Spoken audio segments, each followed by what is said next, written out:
It's very short. It's only about 60 seconds long. Stop motion, which means that for every movement is made up of frames. So this is a story about a man who's lost at sea in a boat, and he is very hungry man, and he eats some things that aren't really supposed to be eaten.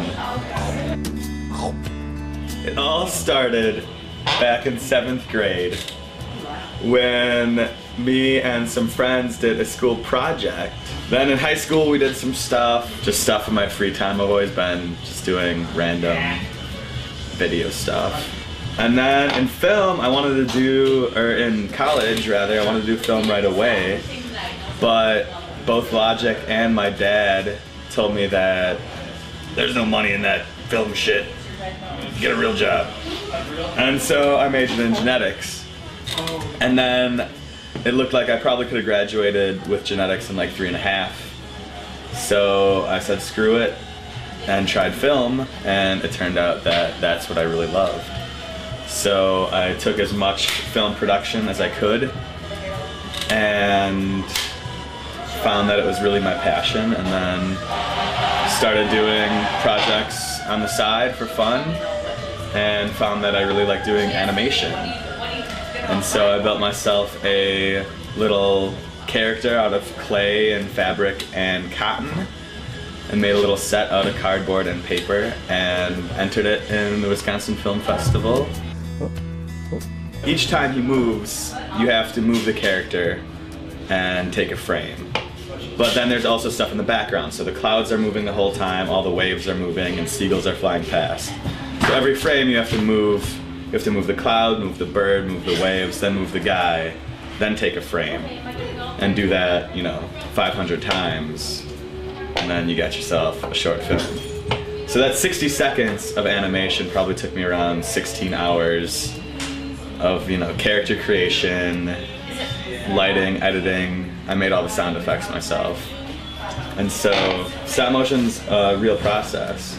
But at the same time, once you get into it, you really start cooking and things just start falling into place. As far as inspiration goes, I sort of got it from the graphic novel Watchmen. Like these pirates try to kill him and throw him overboard, and he's just floating on this raft about to die, and he's got to kill these sharks, and at one point he grabs a seagull out of the sky and just starts tearing it apart and munching on it, and it's really grotesque and vulgar. And I thought it'd be really funny to put sort of a spin. Mine's just a guy eating a paper crane, so it's it could be a children's film essentially. I thought it would just be funny to take that and put a really played down, almost childish spin on it. Right now it looks like I'm putting all my effort into filmmaking as far as the future is concerned. I'm not exactly sure. I feel like just doing this short has maybe geared me more towards animation, but I sort of realized that that's not a very realizable goal this early in my career. You can't just jump into doing a Tim Burton film, you know what I mean? But the Wisconsin Film Festival is a pretty big film festival as far as they go, and I think that it would be a really good thing. I've been trying to get up my website and printing business cards in preparation for it, just because I know there's a lot of people that come to it, and it'd be good networking op. And the biz op is short for opportunity, so just to let you know.